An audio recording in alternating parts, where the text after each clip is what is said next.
राम कृष्ण हरी विठ्ठल केशवा राम कृष्ण हरी विठ्ठल केशवा विठ्ठल केशवा राम कृष्ण हरी विठ्ठल केशवा राम कृष्ण हरी विठ्ठल केशवा राम कृष्ण हरी विठ्ठल केशवा राम कृष्ण हरी विठ्ठल केशवा राम कृष्ण हरी विठ्ठल केशवा राम कृष्ण हरी विठ्ठल केशवा राम कृष्ण हरी विठ्ठल केशवा गोरधारी विठ्ठल श्री ज्ञानदेव तुकाराम पंढरीनाथ भगवान की भावार्थाची उणपून मी जाणतसे एक श्रीकृष्ण रहित्राशी जाण पाकळेना पांडुरंगा बहुप्रथम नमन दुसरे चरण संतांच्या त्यांच्या कृपादानी कथेचा विस्तार बाबाजी सद्गुरुदास तुका ओम नमो ज्ञानेश्वरा करुणाकरा दयाळा तुमचा अनुग्रह लादलो पावन झालो चराचरी नमो सद्गुरु तुझ्या ज्ञानदीपा नमो सद्गुरु सच्चिदानंद रूपा नमो सद्गुरु भक्त कल्याण मूर्ती नमो सद्गुरु भास्करा पूर्ण कीर्ती संपाद्य ज्ञानांचे विधाय भक्ती विलोकित समाधिराज वैराग्ययुक्तं शिवचारयुक्तं नमामि योगं शिरसा गुरुमुखं यस्य स्मरणमात्रेण मन्दोऽपि विबुधायते संतं तं परमोदारं वंदे वेंकटस्वामिनं प्रेमाचा जिव्हाळा पूर्ण भावार्थाची उणपून मी जाणता एक श्रीकृष्ण रहित्राशी जाण पाकळेना पंढरदेश पांडुरंग परमात्मा अलंकापूर निवासी श्री ज्ञानोबराय वारकरी संप्रदायाच्या कळस्थानी विराजमान असणारे श्री तुकोबराय आदी करून श्री पुंडलिक महाराजापासून स्वानंद सुखनिवासी सद्गुरू जोग महाराजापर्यंत आज तागायत आलेला हा वारकरी संप्रदाय आणि या संप्रदायातील संत मंडळी यांच्या चरणी दंडवत करून शिबिरा निवडलेली ओळी भागवत या ग्रंथातील असून 24व्या अध्यायातील आहे. प्रस्तुत ओळीमध्ये भगवान परमात्मा सांगतात परमार्थ करत असताना काही गोष्टी असाव्या आणि काही गोष्टी नसाव्या. ती कोणती गोष्ट परमार्थ करत असताना मुख्य असावी तर परमार्थ करत असताना मनुष्य यामध्ये प्रत्येकामध्ये प्रेम पाहिजे आणि ते प्रेम असून नुसतं उपयोग नाही. ते प्रेम खरं आहे का ते प्रेम माझ्याविषयी खोटं आहे ते इतरत्र कोणी जाणत नाही ते मी जाणतो असं परमात्मा या अगोदर सांगतात. ओवीला स्पर्श करण्या अगोदर अल्पसा पर्याय देणं वक्त्याचं आद्य कर्तव्य आहे आणि याच कर्तव्याला अनुसरून ही प्रवचन सेवा कशा निमित्त आहे तुम्ही आम्हाला सर्वांना ज्ञात आहे. आपल्या या परिसरातील कल्याण तालुक्यातील सर्वच काही परिसरातील वारकरी मंडळी आहेत. दरवर्षी सालाबादप्रमाणे पंढरी क्षेत्रामध्ये येत असतात आणि याही वर्षी तुम्ही सर्व पंढरी क्षेत्रामध्ये आलेले आहात. 2-3 दिवस काय असेल ते भगवान परमात्म्याच्या सानिध्यामध्ये राहावं. चंद्रभागेचं स्नान असेल पांडुरंग परमात्म्याचं दर्शन असेल नगर प्रदक्षिणा असेल आदी करून ज्या काही गोष्टी असतील त्या आणि त्याप्रमाणे दरवर्षी तुम्ही करत असतात. याही वर्षी आलेले आहेत आणि नेमकी आम्ही पण यावर्षी इथं थांबलेलो आहेत. त्यामुळे बाबाने सांगितलं प्रवचन करा. काल महाराजांनी केलं आता आम्हाला सांगितलं व प्रवचन करा. तसा नवे बहुश्रुत नवे ज्ञानशील दास मी दुर्बळ वैष्णवांचा कोणत्याही प्रकारचा बहुश्रुत नाही पण मात्र त्यांच्या आज्ञेवरून प्रवचन सेवा करण्याचा आलेला योग आदरणीय आमचे गोष्टारी असलेले महाराज जे इथं बसलेले आहेत. तसं पाहायला गेलं तर महाराजांची प्रवचनं त्यांच्या भागाचे सप्ते असतात त्याच्यामध्ये 8-8 दिवस महाराज प्रवचन करू शकतात. एक दिवस केलं तर दुसऱ्या दिवशी भांडवल संपला असं काही नसतं ते करू शकतात पण मात्र त्यांच्या लढीवालपणाने आणि तुमच्या सर्वांच्या प्रेमाच्या संबंधानं आज माझ्या वाटेने आलेली ही प्रवचनरूपी सेवा आहे. तसं पाहायला गेलं तर तुम्ही खरोखर सर्व भाग्यवान आहात. कारण की भाग्यवान महाराज आपण भाग्यवान कशाला समजतो तर मात्र इतरत्र संसाराच्या ज्या गोष्टी प्राप्त झाल्या तर तुम्ही आम्ही भाग्यवान स्वतःला समजून घेतो पण खरोखर भाग्यवान इतरत्र तुमच्या आमच्या सांसारिक गोष्टी भेटल्या किंवा इतरत्र ठिकाणच्या तुम्ही आम्ही जर तीर्थयात्रा केल्या तर तुम्ही आम्ही स्वतःला भाग्यवान समजून घेतो पण खरोखर ती भाग्याची लक्षणं नाही तर पांडुरंग परमात्म्याचं दर्शन होणं या पंढरी क्षेत्रामध्ये येणं. कारण की पंढरी क्षेत्र म्हणजे सामान्य नाही. या पंढरी क्षेत्रामध्ये ज्या ज्या गोष्टी राहतात त्या इतरत्र ठिकाणी नाही. बरं पंढरी क्षेत्रामध्ये कोणकोणत्या गोष्टी राहतात तर पंचतत्व या पंढरी क्षेत्रामध्ये राहतात. देव भक्त दोन्ही तीर्थक्षेत्र नाम ऐसा एक संभ्रम नाही कोठे. या पंढरी क्षेत्रामध्ये देव राहतो, या पंढरी क्षेत्रामध्ये भक्त राहतात, या पंढरी क्षेत्रामध्ये देव भक्त दोन्ही, तीर्थ राहतं. तिसरी चौथी गोष्ट म्हणजे क्षेत्र आणि पाचवी गोष्ट म्हणजे नाम, हे पंचतत्व. ऐसा एक संभ्रम नाही कोठं. काही ठिकाणी देव आहे पण संत नाही, काही ठिकाणी संत आहे देव नाही, काही ठिकाणी देव पण आहेत संत पण आहेत पण तीर्थ नाही, काही ठिकाणी देव आहे संत आहे तीर्थ आहे पण क्षेत्र नाही, काही ठिकाणी देव आहे तीर्थ आहे संत आहेत क्षेत्र आहे पण तिथं नामच नाही. म्हणजे एक आहे वरकडं कोठे काही एक आहे एक नाही. महाराज म्हणले बाकीचे तीर्थक्षेत्र पाहिले का एक आहे तर एक नाही, पण इथं मात्र इथं देव पण राहतो. मग ते म्हणाल महाराज आमच्या घरी पण तिकडं पण देव आहेच ना, गावामधलं बांधावर आहे कुठं कुठं आहे ते कुठं आहे. पण म्हणले इतरत्र जरी देव असले तरी पण माझे देव जे प्रकार आहे देवांचे प्रकार सांगितले मी 3 प्रकार आले. काही देव केलेले देव असतात, काही देव झालेले असतात आणि काही देव स्वयंभू असतात. केलेले देव म्हणजे कृतक देव. केलेले देव म्हणजे तुम्हाला माहिती आहेत का, कधी कधी आपण बघा केलेले देव असतात म्हणजे समजा आपण आता कोणाचे लग्न वगैरे असेल, लग्न वगैरे असलं का मग ते पाठी घ्यायची, त्याच्यामध्ये सर्व काही सामग्री भरायची, पापड्या असतील आपलं गोडपुडे असतील अगरबत्ती असेल शेंतूर असेल तेल असेल सगळं भरायचं आणि ते देवाकडं जायचं. देवाकडं सर्व देवाला व्हायचं, देवाला स्नान करून घ्यायचं आणि स्नान करवल्यानंतर हातावर तेल घ्यायचं, तेलावरती शेंतूर टाकायचं आणि देवाला लावायचं. देवाला लावल्यानंतर हाताला उरलेलं कुठं पुसायचं, दुसऱ्या दगडाला पुसायचं. एकच देव होता किती झाले 2 दिवस झाले. मग असं एकच लग्न नसतंय ना, गावामध्ये दुसऱ्याने पण तेच करायचं. त्याला म्हणजे शिळा तांब्याचे बाहुले केले पाठ मांडून वरी वैसविले. महाराज म्हणले गंधा असता मना येईल ते नाव ठेवले कैसे जनाशी लागले वेळ. नाथ महाराज म्हणले मनाला येईल ते नाव ठेवायचं, मनाला येईल तशी पूजा करायची, याला म्हणायचे केलेले देव. पण आपला पांडुरंग परमात्मा असा केलेला देव नाही का, शेंदूर लावलं किंवा गुलाल लावलं आबीर लावलं असला काही आपला देव नाही. म्हणजे काही केलेले देव म्हणजे कृतक देव. काही देव झालेले देव असतात. झालेले देव म्हणजे 100 यज्ञ केले का स्वर्गाचा राजा काय होता येतं, इंद्र होता येतं. पण स्वर्गाचा राजा इंद्र जरी झालं तरी पण मात्र पुण्याची पावती सरे सवेची इंद्रपणाची ओटी उतरे. पुण्य संपलं का येऊ लागते माघारे मृत्यू लोका. पुण्य संपलं का किती जरी तिकडं ऐश्वर असला, आता इंद्राचं म्हणजे काही सामान्य ऐश्वर नाही, तिथं महाराज त्याचं ऐश्वर करत होतं. महासिद्धीची भांडारे अमृताची कोठारे जे गावी खिल्लारे कामधेनुचे, तिथं वळगे देवपायिका सैक चिंतामणीची भूमिका विनोद वनवाटिका सुरतरीची या गंधर्व गाते गाणे रंभे ऐशी नाचणी उर्वशी मुख्य विलासिनी अंतरेल परत मदन वळगे शेजारी चंद्रशिंपी पाम.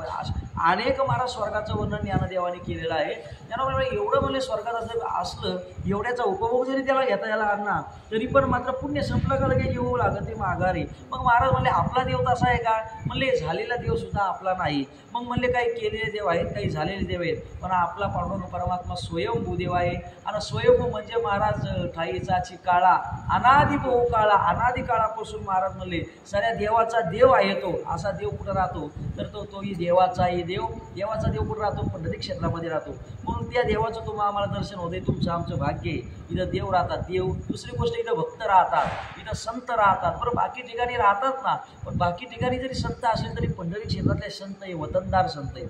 कसे संत आहेत, वतनदार. आता वतनदार कोणाला म्हणायचं, याच्या बापाकडून मुलाकडं किंवा ते आजोबाकडून बापाकडं बापाकडून मुलाकडं जी काही धनसंपदा आली किंवा जे राज्य असेल किंवा जी काही मालकी हक्काने आलेला असेल त्याला वतनदार म्हणतात. पण यांच्याकडं वतन कोणते आहे तर यांच्याकडची वतनदारी म्हणजे परंपरेने चालत आलेली भक्ती ही त्यांच्याकडे वतनदारी आहे. मग इथं असले पंढरपुरामध्ये क्षेत्रामध्ये राहणारे वतनदार कोण आहेत, संत चोखोबाराय पंढरीचे वतनदार आहेत, संत नामदेव महाराज पंढरीचे वतनदार आहेत, संत जनाबाई महाराज पंढरीचे वतनदार आहेत. असे आदी करून संत नरहरी महाराज पंढरीचे वतनदार आहेत. इथं महाराज बोले असे विशेष संत राहतात, पण मात्र आपण संतांचं दर्शन घेत नाही. आपल्याला फक्त नुसते खेळणे घ्या आमच्या घ्या तमच्या घ्या.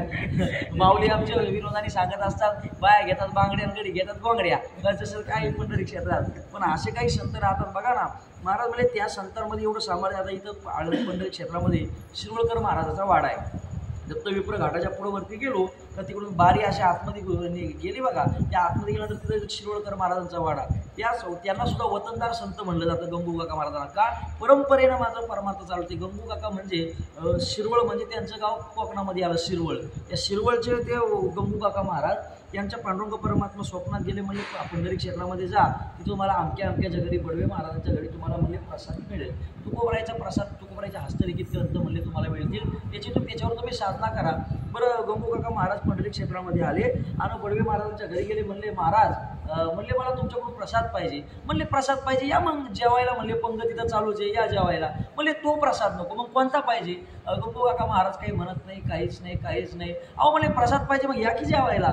काहीच म्हणत नाही महाराज, अजिबात बोलणं नाही, चालणं नाही. दुसऱ्या दिवशी आले, अहो म्हणले प्रसाद पाहिजे. अहो कालही तुम्ही आले होते, आजही तुम्ही आले, प्रसाद पाहिजे तर या की जेवायला. तुम्हाला काय पाहिजे ते तरी सांगा, बनवून तरी येतो. नाही म्हणले तो प्रसाद नको. तिसऱ्या दिवशी आले, अहो मला प्रसाद पाहिजे.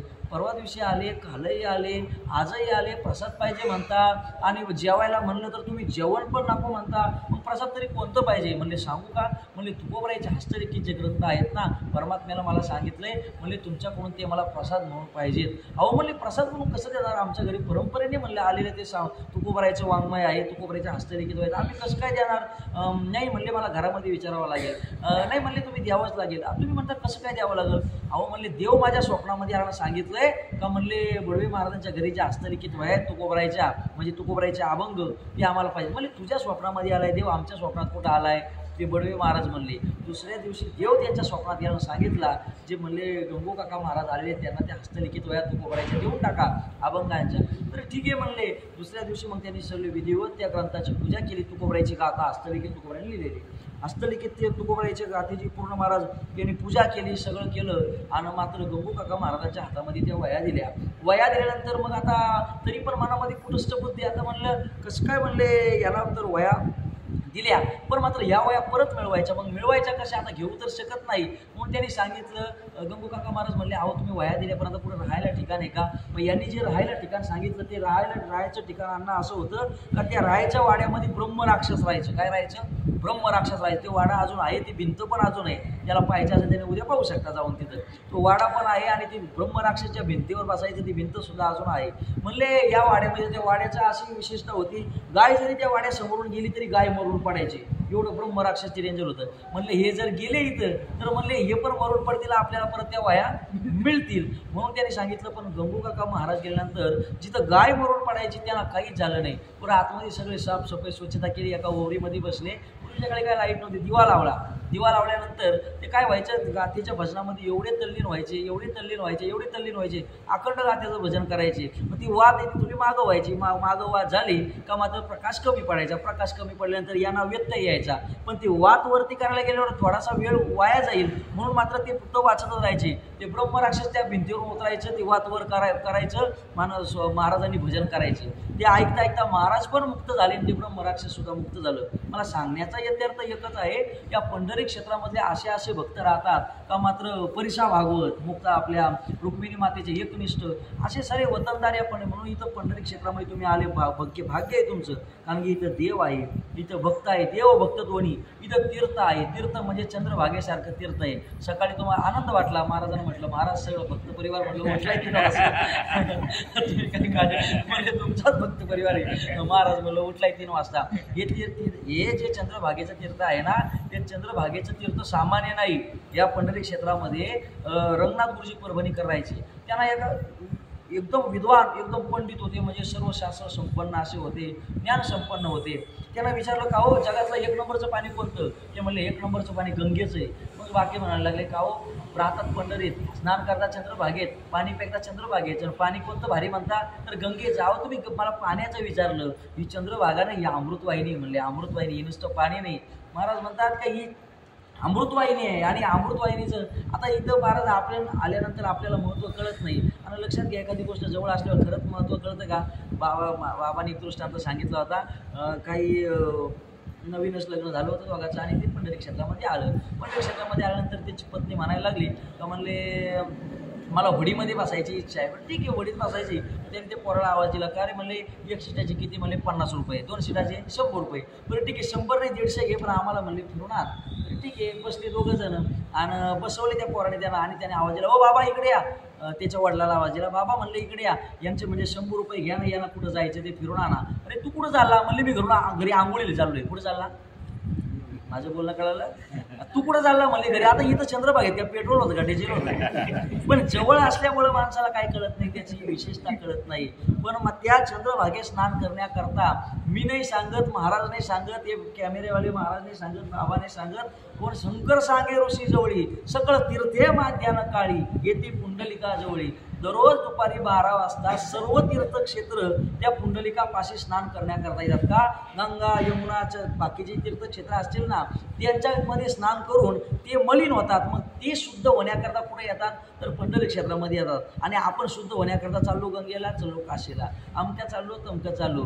त्रिवेणीचे स्नान अखंडित करा, काशीला मारा, आमचं पण ज्ञानेवीन का ज्ञानच नाही आणि काशीला मेला. तसे पहिले तर काशीला गाढवं पण मरतात, मग त्यांना काय मोक्ष भेटतो का? ज्ञान नसलं तर मोक्ष नाही. पण पंढरी क्षेत्रामध्ये महाराज असते काही पण करा, चंद्रभागेवर स्नान करा मोक्षच, प्रदक्षिणा करा मोक्षच, नुसतं देवाचा कळस पा मोक्षच, देवळाची पाठ पा मोक्षच. म्हणजे महाराज म्हणले इथं मोक्षाची दुकानच आहे. ते महाराजांचा एक राऊत बाबा म्हणून आहेत महाराज, ते म्हणतात संत आले वरली दिंडी हाती खुरक्या काकी मुंडी, पंढरपुरी पडली वर मुटक्या परीस धांगड गोड. पंढरपुरात घोड पडले म्हणजे मोक्षाची घोड पडले, आमच्या दुकानात या, आमच्या दुकानात या. म्हणजे इथं धांगडीला सुद्धा मोक्ष आहे. धांगडीला म्हणजे एखादी वेश्येला सुद्धा या पंढरपुरात मोक्ष भेटतो, एवढं पंढरी क्षेत्राचं महिमान आहे. म्हणजे पंढरी क्षेत्राचे हे चंद्रभागेचं तीर्थ आहे. महाराजांनी काल सांगितलं का चंद्रभागेचं स्नान करणं जाऊ द्या, नुसती चंद्रभागा जरी पाहिली तरी पण आपल्याला काय भेटते मोक्ष. मग तुम्ही आम्ही चंद्रभागा बघतो पण ती कोणती खालच्या वलीची नको, ही चंद्रभागा पाहिजे. म्हणून महाराज म्हणले अवघीचं तीर्थे घडती एक वेळा, चंद्रभागा डोळा देखील या, अवघीचं पापे गेली दिगंतरी वैकुंठ पंढरी देखील या, अवघी या संता एक वेळा भेटी पुंडलिक दृष्टी देखील या. आणि तुका म्हणे जन्म आल्याचे सार्थक विठ्ठलची एक देखील या. त्या परमात्म्याला पाहिलं का जन्माचं सार्थक होतंय.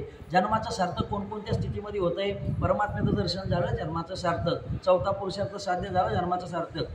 कारण की पैसा मिळवणं, अमका मिळवणं, तमकं मिळवणं ह्यो मनुष्य याचा स्वार्थ नाही. महाराज म्हणतात मनुष्य याचा आजची स्वार्थ, जो का साधावा चौथा पुरुषार्थ, जो न साधिता जो का अर्थ तो अनर्थ जाणावा. चौथा पुरुषार्थ साध्य करणं ह्योच अर्थ आहे, नाही तर बाकी गोष्टी मिळवणं म्हणजे अनर्थच आहे. म्हणून लक्षात घ्या पंढरी क्षेत्रामध्ये मात्र काय पहिलं काय राहतंय? पंढरी क्षेत्रामध्ये विशेष काय राहतो? पहिलं म्हणजे देव राहतो, दुसरे म्हणजे भक्त म्हणजे संत राहतात, तिसरं म्हणजे विशेष करून तीर्थ आहे.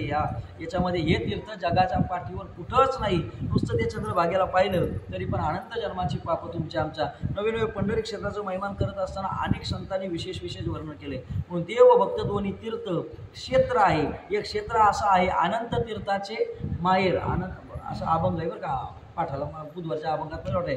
अनंत तीर्थाचे माहेर, अनंत रूपाचे सार, अनंत अनंत अपार तो हा उभा विटेवरी. धन्य धन्य पांडुरंग सकळ दोष जाती भंग, पूर्वज उद्धरती सांग पंढरपूर देखील या.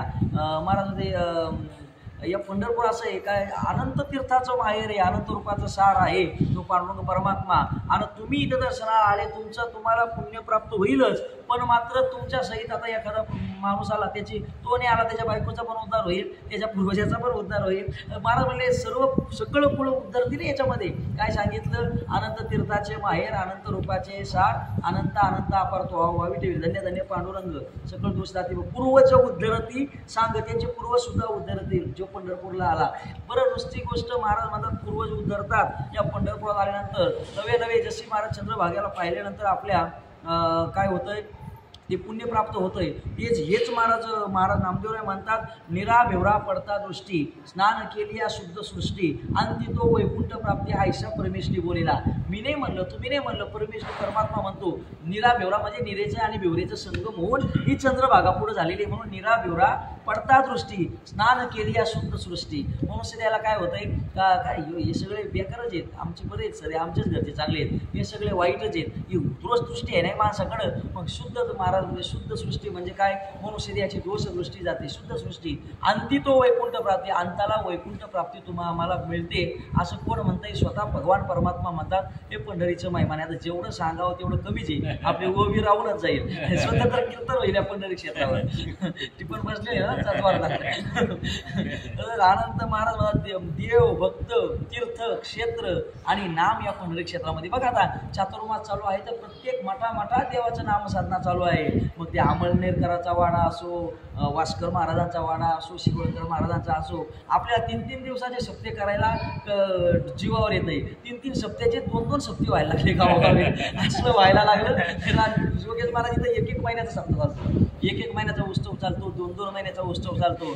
आणि महाराज इथं आपल्याकडे बोलबच्चनतेला महत्त्व आहे जास्त, पण इथं भजनाला जास्त महत्त्व आहे, अक्षराला जास्त महत्त्व आहे. म्हणून मी नेहमी सांगत असतो, जे ओरिजिनल हाडाचे वारकरी आहेत त्यांच्याकडून परमार्थ बघून शिकला पाहिजे बरं का माणसांनी. महाराज इथं नाही काना मात्र जरी चुकला तरी पण मात्र त्यांना असं वाटतंय आमचा जीव गेला का काय, एवढी अक्षराला या संताचं महत्त्व आहे. आपल्याकडे तसं महत्त्व नाही. आपल्या चालीमध्ये आपलं अक्षर बसवली बस आहे, त्यांचं नाही, या अक्षर चालीमध्ये बसवतात.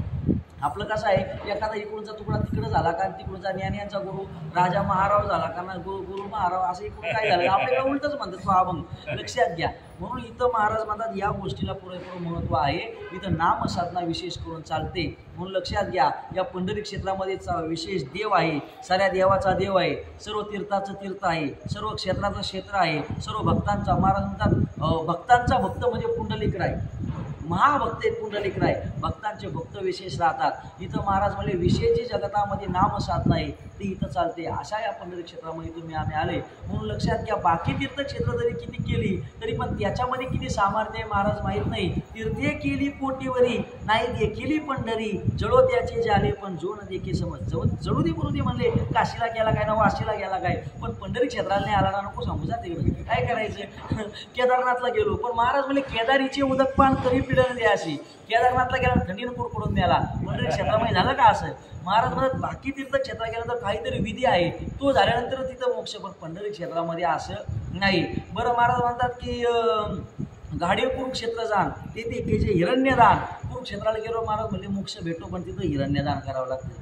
महाराज म्हणतात हिरण्यदान करावं लागतं, पण सोनं दान करावं लागतं. आपल्याला सोनं कमी पडतं तर कधी सोनं द्यायचं दान सांगा ना. पण पंढरी क्षेत्रामध्ये त्याचं सोनं बिनं द्यावं लागत नाही. महाराज हे पंढरी क्षेत्राची विशेषता आहे. बरं बाकीचे देव जर पाहायला गेले तर मात्र कलियुगामधलं वैकुंठ कोणतं आहे तुम्हाला माहिती आहे? कलियुगातलं वैकुंठ कोणतं आहे? हे पंढरी वैकुंठ आहेच. पण अजून एक महाराजांनी सांगितलं, कली माझे वैकुंठ साक्षात गाडे क्षेत्र जगन्नाथ. जगन्नाथपुरी म्हणले कलियुगातलं वैकुंठ आहे, पण नाथ महाराज म्हणले नका सांगू जा, त्या देवाचे नाही हातपाय आयशी उणीव बहुतांशी, त्या देवाला जर हातपाय नाही तर तो काय, पण आपला पांडुरंग परमात्मा आंधळ्या पांगळ्याचा एक विठोबा दाता. ज्याला डोळे नाही त्याला डोळे देतो, ज्याला पांगळा आहे त्याला पाय देतो, ज्याला हात नाही त्याला हात देतो, ज्याला बुद्धी नाही त्याला बुद्धी देतो. जो नवस केला तो महाराज मध्ये पूर्ण करतो. मग आपले नामदेव महाराज आहे, ते नामदेव महाराज नवस करतात, तुझी सेवा करीन मनोभावे, नवसी आजी नवसी. म्हणजे आपण नवस करतो बाकी देवतांना कोंबडा देऊ, बकर देऊ, आमचं, पण इथं एकच देवा तुझी सेवा करीन, ह्यो देवाला नमस करायचा, देव तुमची आमची इच्छा पूर्ण करतो. असं पंढरी क्षेत्रामध्ये आम्ही आलेत, म्हणून सर्व आम्ही धन्य आहोत. बरं जाता आता ओवी घेतली त्याच्यावर थोडं बोलावंच लागेल का नाही तर नाही बोललं तर मग सर्वरून जाईल. बरं ओवी भगवान परमात्मा सुद्धा सांगतात, प्रेमाचा जिव्हाळा परिपूर्ण. मी थोडक्यात सांगतो, ज्याला काही वेळ घेत नाही. प्रेमाचा जिव्हाळा परिपूर्ण, भावार्था पूर्ण किंवा परिपूर्ण दोन पाठ आहेत. प्रेमाचा जिव्हाळा परिपूर्ण, भावार्थाची कोण मी जाणता एक श्रीकृष्ण येर इतर अशी जाणता कळेना. परमात्मा म्हणतात भक्ती करतो ना, मग तुझ्यामध्ये जर प्रेम नसेल तर म्हणले जमत नाही. आणि तू जर नुसतं लोकाला दाखवत असशील मी भक्ती करत असताना माझ्यामध्ये प्रेम आहे, आमकं आहे, पण तू लोकाला दाखवून भुलवशील लोकाला का मी किती भक्ती करतो, आमकं करतो, तमकं करतो. पण भगवान परमात्मा म्हणतात ते लोकाला कळतंय काय, ते लोकाला कळत नाही तुझ्यामध्ये किती प्रेम आहे. भगवान परमात्मा मी जाणतो तू खरी भक्ती करतो, ती भक्ती करत असताना खरं प्रेम आहे का नाही. आणि लक्षात घ्या बरं का, भक्ती करत असताना प्रेमच पाहिजे. शास्त्रकार सांगतात भक्ती करत असताना अण्णा दोन गोष्टी महत्त्वाच्या असावा. भक्ती करत असताना या दोन गोष्टी नसेल तर तुमची भक्ती सफळ आणि सुफळ होत नाही. पहिली गोष्ट म्हणजे भक्ती करत असताना तुमच्यावर आमच्यावर कृपा पाहिजे. काय पाहिजे? कृपा पाहिजे. आणि दुसरी गोष्ट म्हणजे भक्ती करत असताना त्या देवाविषयी आम्हाला प्रेम पाहिजे. कृपा नसेल तर भक्ती होत नाही, प्रेम नसेल तर भक्ती होत नाही. मग का हो तुकाराम महाराज ज्ञानोबा आहे, तुम्ही म्हणता कृपाच पाहिजे, तुम्ही भक्ती केली, तुम्ही कीर्तन करता, तुम्ही भजन करा, तुमच्यावर कृपा होती का? मग महाराज कृपा या केली संतजनी माझे अलंकारिली वाणी प्रीती लावेली कीर्तनी तुका चरणी लोळत असे. आम्ही म्हणले भक्ती केली, आमच्यावर संतांची कृपा होती, किंवा मजवर कृपा बहुतांची लाडकीली कमी संतांची. म्हणजे कृपेशिवाय परमार्थ होत नाही. किंवा ज्ञानोबा हे ज्ञानेश्वरी सारखा अलौकिक ग्रंथ आहे का नाही, यो कोणाकरता निर्माण केला? तुमच्या आमच्याकरता सामान्यकरता निर्माण केला का नाही, पण सामान्यकरता निर्माण केलेला हा ग्रंथ जेव्हा निर्माण होत असताना महाराज आपल्या सद्गुरुरायाला ज्ञानोबराय म्हणतात, जैशी आहाती तैशिया नमोजी सद्गुरुराया ग्रंथोद्य फळावया व्यवहार होई. ज्या आम्ही म्हणले हा ग्रंथ निर्माण करतो हा एक प्रकारचा व्यवहार आहे, हा एक प्रकारचा व्यवसाय आहे. आणि जसं आपल्याला जर एखादा घरी जर व्यवसाय करायचा असेल, समजा बाबा वडापावचं दुकान जर टाकायचं असेल, त्याला कढई पाहिजे, त्याला स्टोव पाहिजे, त्याला गॅस पाहिजे, त्याला अजून बेसनाचं पीठ पाहिजे का नाही सर पाहिजे. ते भांडवल नसेल तर दुकान होईल का, नाही होणार. मग जसं तो व्यवसाय करायचा असेल तर तिथं भांडवल पाहिजे. मग परमार्थामध्ये सुद्धा भांडवल पाहिजे. म्हणून आता परमार्थ करत असताना, भक्ती सुफळ होत असताना कोणतं भांडवल पाहिजे. मग ज्ञानेश्वरी निर्माण करत असताना सद्गुरायाला सांगितलं, जैशी आहाती तैशिया नमोजी सद्गुरुराया ग्रंथोद्य फळावया व्यवहार. आता काय करा, आता कृपा भांडवल सोडी भरी माझ्या मतीची पोतळी ज्ञानपद्ये जोडी थोरा माते सद्गुरुराया. तुम्ही आता काय करा, कृपेचं भांडवल सोडा. आता ही ओवी लय गमकी आहे बरं का.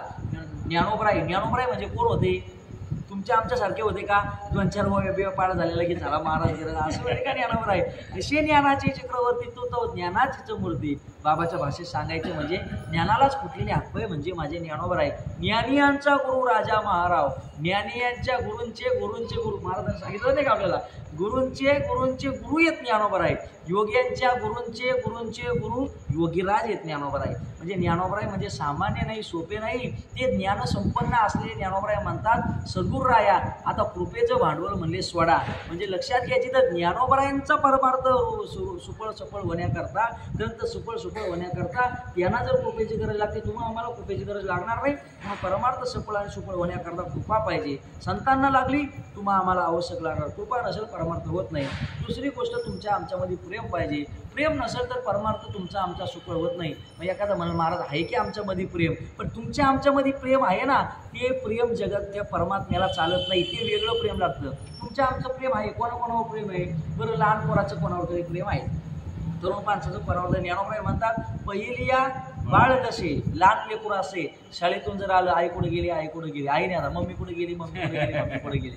म्हणजे त्याचं प्रेम कोणावर आहे, आईवर प्रेम आहे. मग महाराज थोडा मोठा होतो, मग त्याचं लग्न होतं, लग्न झाल्यावर कोणावर प्रेम होतं, ते सरे मग स्त्री मासे भरून टाके. ज्ञानोबराय म्हणतात का ते मग लहानपणातलं प्रेम आईवर असतं ते सरतं, आणि मग मोठा झाल्यानंतर प्रेम कोणावर येतं, बायकोवर येतं. महाराज पत्नीवर येतं, पत्नीच्या शरीरावर. किती शरीरावर प्रेम करतो आमचे देव, ज्यांची धर्मशाळा आहेत ना वारिकी बाबा, ती सांगत असतात स्त्रीच्या शरीरावर किती प्रेम करतो. म्हणजे नुसतं जर रस्त्यातून चालला आणि कापडाचं दुकान पाहिलं, त्याच्यासमोरून ती बावली लावलेली असते, बावलीकडे टक लावून पाहतो, एवढं शरीरावर स्त्रीच्या प्रेम करतो. म्हणजे लक्षात घ्या, लहानपणातलं प्रेम कोणावर आहे, आईवर आहे. तरुणपणातलं प्रेम कोणावर आहे, स्त्रीवर आहे. मग मात्र म्हातारपणातलं प्रेम ज्ञानोबराय म्हणतात स्त्री भोगिता थाहो वृद्धाप्य लागे ये हो, तेव्हा त्याची प्रेम भाव बाळकाशी आणे. मग महाराज म्हणले म्हातारपणातलं प्रेम, चल ना म्हणले पंढरपूरला सारे लोक चालले, नको म्हणतो नातवंड खेळवायला कोणीच नाही. मग याचा अर्थ काय, म्हातारपणातलं प्रेम कोणावर आहे, नातवंडांवर आहे. मग लहानपणातलं बरं का, हे प्रेमाची स्थिती ही एका दुकट्या करता ज्ञानोबरायने सांगितली नाही, जगतातल्या प्रत्येक माणसा संबंधानं ही स्थिती लागू होते. 2 गोष्टी लागू होतात ज्ञानोबरायने सांगितलं बरं का. ऐशेनी का सकळू जगडंबर निकळून श्रद्धेची केवळ वतला असे. श्रद्धा नाही असा माणूस नाही, प्रेम नाही असा माणूस नाही. मग का प्रत्येकामध्ये जर प्रेम आहे, मग आमच्यात प्रेम आहे ना, मग देवाला दिसत नाही का, ते देव म्हणतो अरे बाबा हे प्रेम नाही पाहिजे ना, मी जाणतो ये रे इतराशी जाणं पकडलं नाही, हे प्रेम मला लागत नाही, ते माझा म्हणून तू माझ्यावर जशी गवळणीने भक्ती केली, जीवीची या जीवा प्रेम भावाची या भावा, तुझं वाचून केशवा म्हणून आवड द्यावा, तुझ्याशिवाय कोणाच आवडत नाही रे देवा. सावळं रूप तुझं आवडते म्हणलं, याच्याशिवाय काहीच आवडत नाही, ही देवाविषयी प्रेम पाहिजे. देव म्हणतो हे मी जाणतो. आणि बाकीच्या संसारातलं प्रेम वगैरे तुम्ही जर केलं, देव म्हणलं मला त्याचा काय उपयोग नाही, पण तुम्ही त्याच्या मागं किती जरी गेलं तरी सुख भेटलं काही माहीत नाही, पण दुःखाचं फटकं खायला लागल्याशिवाय राहणार नाही. किंवा आपल्या मारुती बाबाच्या भाषेत म्हणजे महाराज पेढे आहे, मिरच्याच्या बाजारात पुढं पेढ्याची अपेक्षा करायची असते का, मिरच्याच्या बाजारात पेढे भेटत नाही, तसं महाराज म्हणजे संसारात किती प्रेम करा सुख होईल का नाही माहीत नाही, पण पहिले रडायला लागल, काय व्हायला लागल, रडायला लागल. प्रेम संसारातलं प्रेम रडायला लावतंय. आता मी सांगत नाही, तुमचा सगळ्याचा अनुभव आहे, लक्षात घ्या. शाळेमध्ये पोरं किसा गेली, 10वीची शाळा झाल्यावर काय येतं, कॉलेज येतं का नाही. बरं कॉलेज कशाला म्हणतात माहिती तुम्हाला, जिथं येतं सारं नॉलेज त्याला काय म्हणायचं कॉलेज. मग ते कॉलेजमध्ये टाकल्यानंतर मुलं टाकतात, काही मुली टाकतात. मग मुलगी एखाद्या मुलाला पाहते, मुलगा एखाद्या मुलीला पाहतो, त्यांची चांगली मैत्री होते, मैत्रीचं रूपांतर प्रेमात होतं, प्रेमाचं रूपांतर होतं, त्यांना वाटते आपण आता काय करावा, लग्न करावं. मग आता लग्न करावं तरी कसं, आता तसं जर केलं तर लोक काय म्हणतील, मग हे म्हणते हे घरी सांगते ती पण घरी सांगते. मग दोघांच्या त्या आईबापाला वाटतं एवढं काही बोलतो म्हणण्यापेक्षा आपलं लग्न लावून दिलेलं बरं. लग्न लावा ते तारीख ठरतंय, सगळं लग्नाचा दिवस येतो, लग्न लागतं, अंतरपण धरतं, तिकडे नवरा उभी इकडे नवरी उभी, लग्न लागतं येते, परत फेऱ्या असतात, ते काय म्हणतात त्याला सप्तपदी होते, कन्यादान होते, सगळं काही होते. आता नाही का, आता अण्णांचं झालं त्याच्या पोरांचं झालं म्हणून मी विचारतो. आता आमचं काही नाही, माऊलीच्या भाषेत मुंचे झालं. मग ते सगळं आटोपते कारभार, सगळा कारभार आटोपल्यानंतर शेवटची विधी एकच, ते नवरी जायला कुठं निघते, सासरी जायला निघते. बरं, सासरी नवरी जायला निघाल ती काय करते, रडते. आता रडते, आता शाळेत कोणच्या मर्जीने गेली होती, यांच्या मर्जीने. बरं, यांची ओळख कोणच्या मर्जीने झाली, यांच्यात. बरं, यांचं प्रेम कोणच्या मर्जीने झालं, यांच्यात. बरं, लग्न कोणच्या मर्जीने झालं. मग ती पूर रडते कशाला, त्याचं एकच कारण आहे, संसाराचं प्रेम पहिले रडायला लावते. काय करायला लावते, रडायला लावते. तुम्ही तेवढं स्नेह धरलं पण ते रडायलाच लावताय माणसाला, बघा ना. म्हणून संत मंडळी ना, ते संसारात तैसा वियोग जेणे दुःखे विपत्ती शोक पोखे, ते स्नेह सांडूनी सुखे उदास होते. ते स्नेह सोडतात, स्नेहानाम प्रेम अर्थ करायचा, स्नेह सोडतात आणि उदास राहतात. का, त्यांना माहिती आहे इथं स्नेह धरला का मात्र वियोग झाल्यावर लगेच दुःख होतंय. अंतयात्रा चालल्यानंतर एक माणूस जे म्हणायला लागला, अंतयात्रेत का तुम्ही का रडता, अहो तुम्हाला माहीत नाही का त्यांचं ना आमचं नातं होतं. बरं ठीक आहे, तो तिथून जाऊन आता एका घरात जातो, का हे सगळे प्रेते तुमच्या मागचे सगळे लोक असतात, तुम्ही काय रडत नाही, आमचा त्यांचा काय संबंध आहे. बघा बरं का, तो म्हटलं आमचं त्यांचं नातलग म्हणून काय करायला लागलं, डोळ्यातून काय आलं, पाणी आलं. हे म्हणतं आमचा त्यांचा संबंधच नाही, संबंध नाही, मग डोळ्यात पाणी आलं का नाही, संबंध धरला, प्रेम धरला का पाणी आलं का. ते मला सांगायचं काय, तुम्ही रडू नका असं मला काय म्हणायचं नाही, पण मला सांगायचं काय, प्रेम जेवढं तुम्ही धराल तेवढं ते कशाला कारणीभूत ठरतंय, दुःखाला कारणीभूत होतंय. म्हणून संतांची प्रेमाचे लक्षण सांगत असताना ते लोकावर प्रेम धरत नाही, देहावर प्रेम, लोकावर म्हणजे त्या संबंधानं परमार्थ रूप करून घेण्याकरता धरतात, पण नुसतं लगत तसं प्रेम धरत नाही, त्याचं प्रेम धरत नाही, देहावर प्रेम धरत नाही, पत्नीवर प्रेम धरत नाही, आपल्या शरीरावर प्रेम धरत नाही. ज्ञानोबराईनं ते वर्णन केलं. महाराज मला तरी आधी आवरी उदास व्हायशी या परी उकिताचा हिशा बिडारी पैशाला असे, किंवा सावली सरिषेचे असे परी आसोनी जे जैसे स्त्रियेचे जैसे लोप्य नाही, किंवा वृक्षाची सावली वाटी जाता मिळली घरावर, ते तुला घरावर पण प्रेम धरत नाही. बरं, किंवा प्रज्ञा जे झाली ती वस्तू किराळी बोरवे बैसली रुकातळी, ज्याप्रमाणे बघा बरं का, एवढं हे महाराज आपली कमीपणा आहे या ओवीमध्ये, आपली कमीपणा ज्ञानोबराईंनी आपल्याला सुधरवण्याकरता एका पशुची उपमा द्यावी लागावी ज्ञानोबराईला. म्हणजे आपण काय पात्र ते सांगा ना तुम्ही. तसे पाहिलं की पशु ज्ञानी आहेत का, आपण ज्ञानी आहेत, आपण ज्ञानी आहेत. आपली उपमा कोणाला दिली पाहिजे, हे पशुनं बघा ही माणसं कशी राहतात, पण ज्ञानोबराईला असं नाही, हे माणसानं बघा हे पशु कसे राहतात असं. ज्ञानोबराई म्हणजे प्रज्ञाची झाली ती वस्तू बोरवे बैसली रुकातळी, किती पण महाराज चरायला असू द्या, दिवसभर त्यांना सोडलं संध्याकाळी घरी येतात, त्यांना माहिती आहे उदास होऊन राहतात. तसे तुम्ही आम्ही प्रेमाच्या संबंधानं उदास झालो पाहिजे, कारण की त्या प्रेमाच्या संबंधानं काय क्रांतीच नाही ना आपली. म्हणून देव म्हणतात माझ्यावर इकडं प्रेम धर परमार्थामध्ये, ते पण खरं धर, मी जाणतो ते काय करतो, मी जाणतो. इकडं जर किती जरी धरलं तरी पण पहिले तुला दुःखच भोगावं लागलं. कसं काय, ते ज्ञानोदेव लय बुडवे ज्ञानोबरायचे. ज्ञानोबराय म्हणतात चंदनाचे बुड सरपी जैसे दुवाड निधानाचे तोंड विषयावरी. आता ताप आल्यानंतर आपण गोळी खातो, पहिले काय गोळी बिळी नव्हती, मग ते चंदन उगाळायचं, पंढरपुरातूनच लोक न्यायची ती चंदनाची बावली, ती बावली उगाळली का मग ते काय उगाळायचं, कुठं लावायचं डोक्याला, कारण की मग ते शांत होते का डोकं. मग समजा ज्ञानोबराय म्हणतात ते बावल्या पूर्वीच्या काळी तर अजून बावल्याही नसतील, समजा एखाद्याला जर ते चंदन आणायचं, समजा जर चंदनाच्या झाडातून जर चंदन काढून जर आणायचं असेल तर पहिले सामना कशाचा करावा लागतो, त्याला कशाचे वेडे असतात, सापाचे वेडे असतात. ज्ञानोबराय म्हणतात चंदनाचे बुड सरपी जे शेतू वाढ, चंदन पाहिजे सरपाचे वेडे काढा. बरं, पूर्वीच्याकडे बँका नव्हत्या, म्हातारे लोक ते मडक्यात ठेवायचं, मडकं पुरून ठेवायचं जमिनीत, आणि म्हातारा मिळाला का त्याला जीव तिथे राहायचं, मग ते काय होऊन यायचं, भूत होऊन यायचं, साप होऊन यायचं. मग ज्ञानोबराय म्हणतात ते जर तुम्हाला किंवा आपल्या गावठी भाषेत गावरान ठेवणा माहिती आहे का, ठेवला इथं कोणता तरी ठेवणा आहे, मग तिथं कोणी म्हणताय आवाजच येत आहे. आपल्या गावाकडे असते, आमच्या गावामध्ये महाराज तिथं आवाज येत आहे, तर मला काय सांगू बोललं मी काय ठेवण्यावाला आहे नाही. महाराज तिथं लई कोंबडी पिल्ली होती हो, आमच्या गावचे लोक सांगतील. मग ते ठेवणा, मग समजा ते जर ठेवणा जर काढायचा असेल ज्ञानोबराय म्हणतात, तर महाराज म्हणले ते जे विवशिया म्हणजे ते भूत आहे, त्या भूताशी आपल्याला काय करावं लागेल, सामना करावा लागेल. बरं चंदन पाहिजे, सर्पाचे वेडे काढा. ते निदान पाहिजे, ज्ञानदेव म्हणतात बरं का, हे भूताला तुम्ही सामना करा. किंवा ज्ञानोबाई म्हणतात स्वर्गीचे गोमटे आडव याग संकटेन बालपण त्रासडी बाळ. स्वर्ग चांगला आहे हो, पण त्याच्याकरता 100 यज्ञ महाराज करावं लागतात. नुसते पाणी टाकून नाही, काय टाकून करावं लागतात, तूप टाकून. आता लोकांना तूप म्हणलं का लोक चूप म्हणतात लगेच. कायच महाराज म्हणजे चला घरी आता तेल खाऊनच. बरं महाराज वेळ तूप केवढं टाकायचं, चमचावर नाही, हत्तीची शिवण असते का तेवढी धार पडली पाहिजे.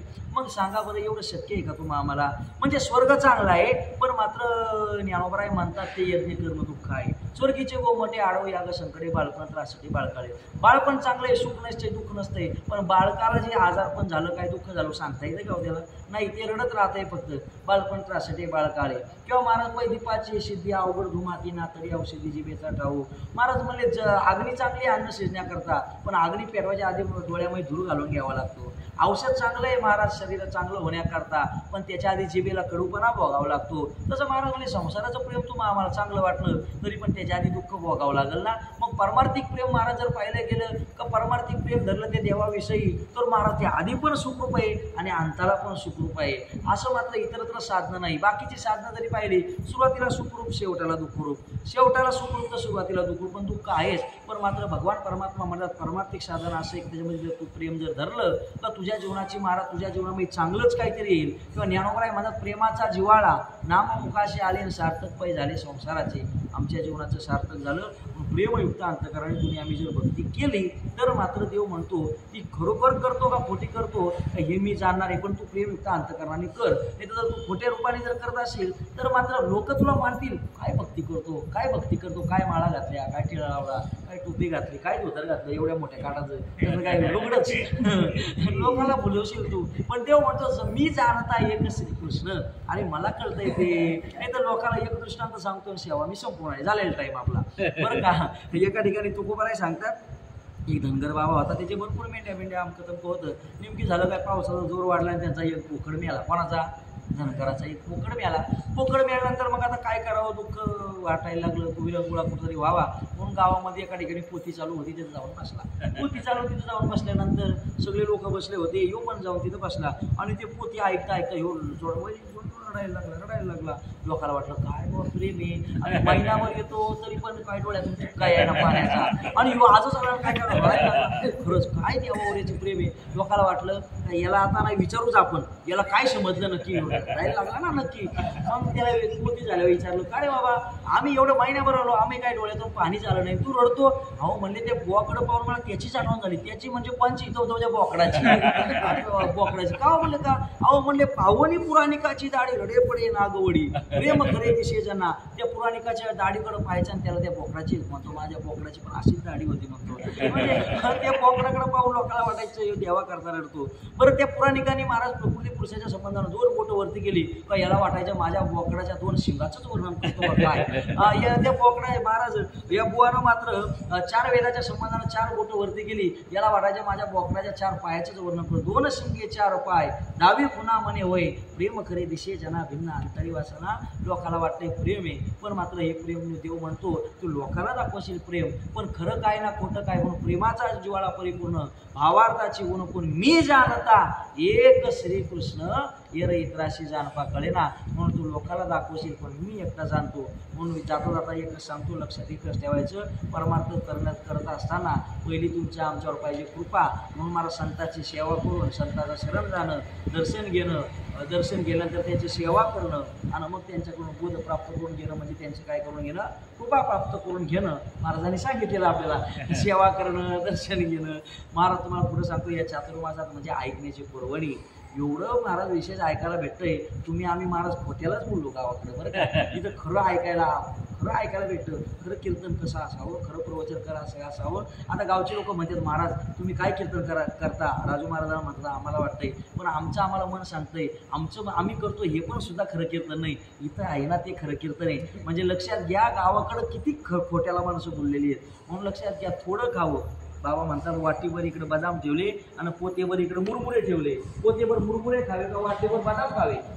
हा, वाटीभर बदाम तुम्हाला आम्हाला पुष्टी देतील. महाराज म्हणते गोणीभर तुम्हाला मुरमुरे काही कामाचे नाही, म्हणून थोडं खा शुद्ध खा. म्हणून पहिली पाहिजे तुमच्या आमच्यावर कृपा आणि दुसरं पाहिजे भक्तीमध्ये प्रेम.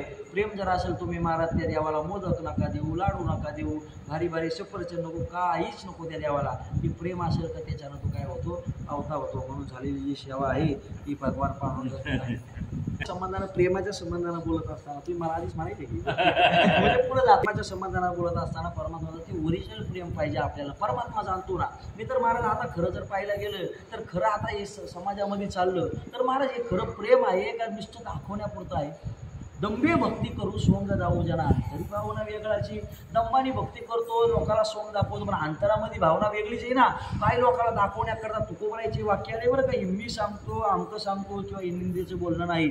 तुकोबराय मला काय लोकांना दाखवतो, दर्भ तुळशी खोवी कानी, दर्भ खोवी शेंडी, कानामध्ये तुळशीच काय घालतो, शेंडीला दर्भच काय बांधतो. किंवा महाराज कीर्तनाच्या वेळी रडे पडे लोळे, काय लोळतो आणि काय करतो, आक्षेप करतो, रडून दाखवतो.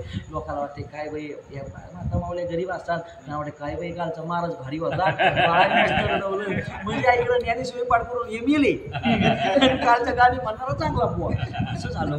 खऱ्यापेक्षा खोट्याला जास्त बोलायला लागली आता. म्हणजे ही सत्य परिस्थिती. कारण की आता गावोगावचे सत्य पाहणं, सत्य पाहिल्यानंतर महाराज मध्ये ह्योच महाराज पाहिजे. अरे याची 40,000 रुपये नाही, 50 जाऊ दे महाराज, पण तोच पाहिजे. तोच कशाला नाही म्हणतो, याची चालवायची. याची चालवता याची पण करपून जाते.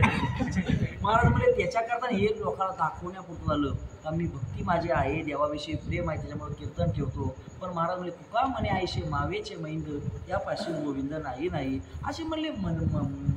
दंबानी भक्ती करणारे आहेत, त्या लोकांना प्रेम फक्त खोटं दाखवणारे यांच्यापाशी काय देव राहतो का? महाराज म्हणते म्हणून भक्ती करत असताना विशेष प्रेम पाहिजे. आणि इतरत्र तुम्ही जर प्रेम धरलं तर ते प्रेम आहे ना महाराज, ते प्रेम तुम्हा आम्हाला मात्र तुमचा आमचा नाश करीत जाईल.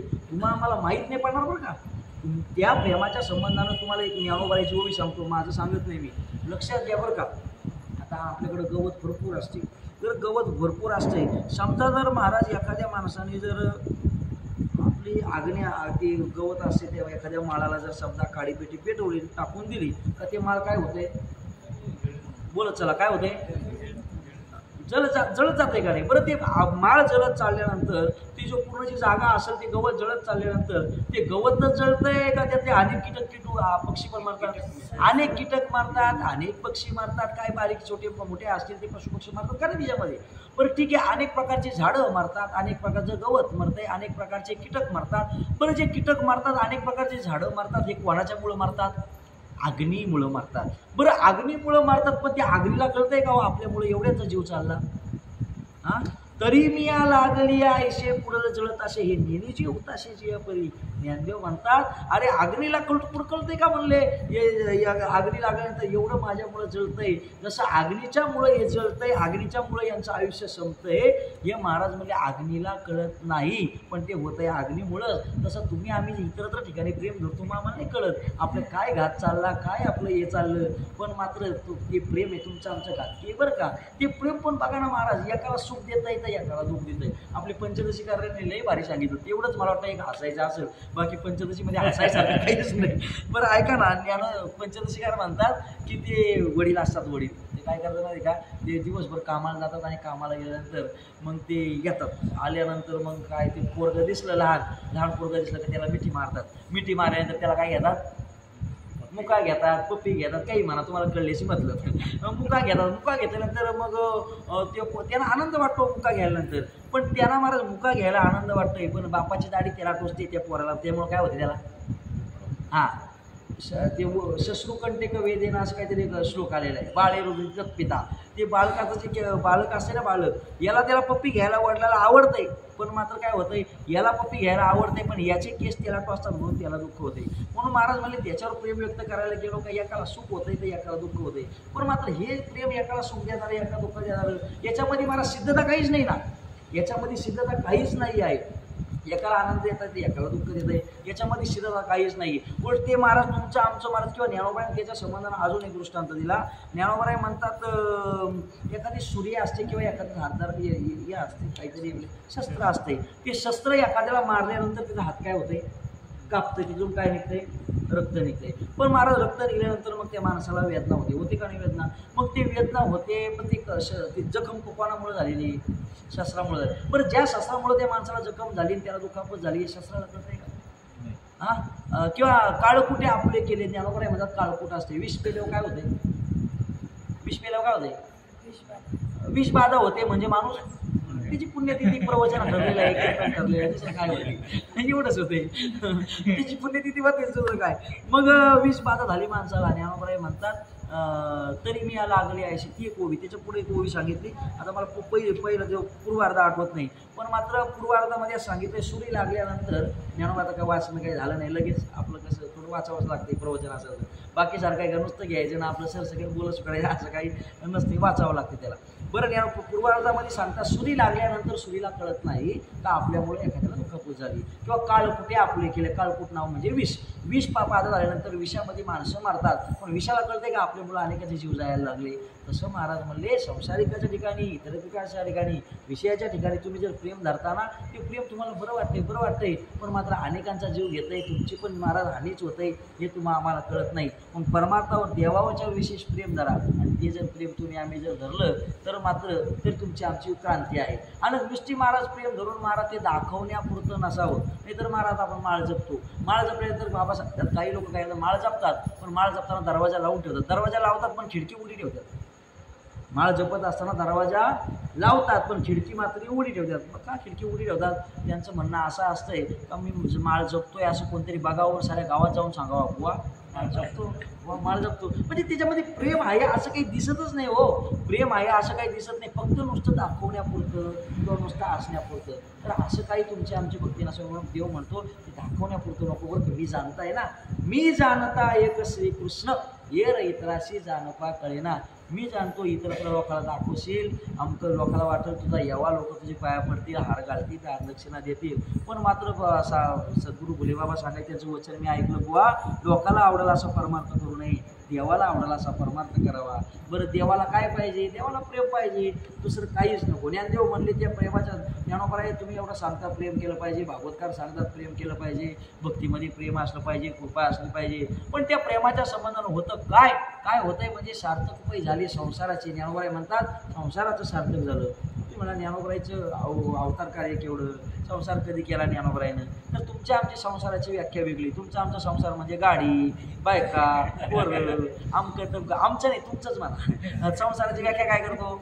गाडी झाली मग आमचा संसार बरा चाललाय बरं का महाराज. तुमच्या आमच्या संसाराची व्याख्या. पण संसाराच्या अनेक व्याख्या केल्या. शंकराचार्य म्हणतात पुन्हा जन्माला येणं आणि मरणं याला ते संसार म्हणतात. ज्ञानोबराय पुन्हा जन्माला येणं आणि मरणं याला साच मानणं याला संसार म्हणतात. बरं तुकाराम महाराज संसार कशाला म्हणतात? तर जिंकावा संसार, त्या अहंकाराला संसार, अहंकाराला जिंकणं त्याला ते संसार म्हणतात. मग ज्ञानोबरायनं महाराज इथं सांगितलं सार्थक पाहिजे झाले संसाराचे, प्रेमयुक्त अंतःकरणानं आम्ही नामस्मरण घेतलं त्याच्यानं संसाराचं सार्थक झालं. हे कोण म्हणले? माझे ज्ञानदेव म्हणले. मग त्या संसाराचं सार्थक झालं इथं कोणता अर्थ घ्यायचा? इथं कोणताच अर्थ घ्यायचा नाही. किंवा 3.5 हाताच्या देहाचं सार्थक झालं ह्यो तिथं काय घ्यायचा? अर्थ घ्यायचा. म्हणजे देवाविषयी प्रेम धरलं तर देव म्हणतो मी जाणतो ठीक आहे, पण देवाने जाणावं म्हणून बाबा नुसते आमच्या एखादा परीक्षा असेल त्यांनी मार्क दिले म्हणून मी आता परीक्षेचा अभ्यास केला, पण ते नुसतं त्यांनी मार्क दिले म्हणून नाही ना, ते रिझल्ट तुला पुढं कामा येणार आहे का नाही? नोकरी लागण्याकरता, अमकं तमकं लागण्याकरता. तसं मात्र देवानी नुसतं देवानी जाणलं हा चला चला चांगली भक्ती करतो, प्रेमभीम आहे, पण त्याचं एवढंच का? एवढंच नाही ना, तुझ्या संसाराचं सार्थक होईल. म्हणजे 3.5 हाताच्या देहाचं काय होईल? सार्थक होईल. म्हणून देव म्हणतो तू खरी खरी भक्ती कर, तुझ्या प्रेम असू दे, मी जाणतो, काही लोकांना दाखवण्यापुरता करू नको. म्हणून लक्षात घ्या भक्ती करत असताना सफळ आणि सुफळ होण्याकरता पहिली पाहिजे कृपा आणि दुसरं पाहिजे तुमच्या आमच्यावर प्रेम. म्हणून अशा प्रेमयुक्त अंतःकरणे भजन करा, आयुष्यामध्ये परमार्थ करा. हेच तुम्हाला आम्हाला जीवन पावतं केल्याशिवाय राहणार नाही. पुनश्च एकदा सर्वाच्या चरणी दंडवत करतो. सर्वच महाराज परिचयाचे मंडळी आहेत, प्रेमयुक्त अंतःकरणाची. महाराजांनी काल सांगितलं खरोखर महाराज आला तो म्हणतो महाराज काही खाणं का तमू का. आता एक खोटं सांगत नाही बरं का, महाराज इथं आहेत, मी त्या गावाचं नाव पण सांगत नाही, मला माहिती पण आहे. काही ठिकाणी आम्ही काय झालं, माझी तब्येत काही बरोबर नव्हती, भरपूर म्हणजे आजारीच होतो मी, आणि आजारी होतो ते एका दुसरं एक महाराज होते, ते गेले गावाकडं. तर त्यांना मी काय म्हणलं आज काही तुम्ही बनवू नका, तुम्हाला काही एवढं बनवता येत नाही जेवण. आम्ही पाठाला गेलो होतो, माझी पण म्हटलं बनवायची काही हे नाही, तुम्ही काय बनवू नका, आपलेच गावाकडचे माणसं आहेत म्हणलं, आपल्याला दोघाला महाराज तर काही खात नव्हते, अजून पण खात नाही, एक टाईप ते एकच टाईप खाते. मी म्हणलं आपल्याला ते गावाकडची माणसं आलेत म्हणलं, दोघाला देतील म्हणलं भात चपाती काय असेल ते. आणि आम्ही आलो मोठ्या आशेवर, मला भूक लागली होती, गोळ्या खायच्या होत्या, तब्येत बरोबर नव्हती, त्यांच्याकडे मागावते म्हणजे महाराज आम्हालाच नाही तर तुम्हाला कुठं भेटावं. म्हणजे त्यांच्याकडे होतं पुरेसं, म्हणजे आमचीच लोकं जेवली नाही, तुम्हाला कुठं देऊ अमकं तमकं. म्हणजे त्याच्यामध्ये असं आम्हाला काय वाटलं, आपल्याच गावाजवळची लोकं आहेत ना, आपल्याला काही नाही म्हणणार आहेत का. आणि जवळची मी त्या कीर्तनाला 2-2 4-4 टाईम त्या गावाला गेलो आहे कीर्तनाला. म्हणजे सांगायचं असे काही, पण तुम्ही मात्र आम्ही काही इथं आम्ही किती खाऊन पण तुम्ही जे प्रेमाने आम्हाला बोलायला येतं, महाराज आमकं पाहिजे का तमकं पाहिजे का, एक आनंद वाटतंय बस का बाबा गावाकडचे. आणि दुसरी गोष्ट, आता इथं असतेच कोण आहे, मावशीन ते तिघं चौघजणं असतात, त्यातले बाबा 3लाच उठतात आमच्यासोबत, त्यांचे टी व्ही चालू असते, त्याच्यावर चौघजणं असतात, आम्ही तिघंजणं. इथं कोणीच नसतं. इथं मला टाचणी पडली तरी आवाज येईल एवढी शांतता. पण तुम्ही आल्यावर आम्हाला काय होते, जरा बरं वाटतंय. दुसरं काय इथं काय कोणी आम्ही काय तुम्हाला घेत नाही, तुम्ही काय आमचं घेत नाही, पण आनंद. श्री ज्ञानदेव तुकाराम पंढरीनाथ भगवान की जय, माऊली ज्ञानेश्वर महाराज की जय, जगद्गुरु तुकाराम महाराज की जय, सद्गुरु महाराज की जय.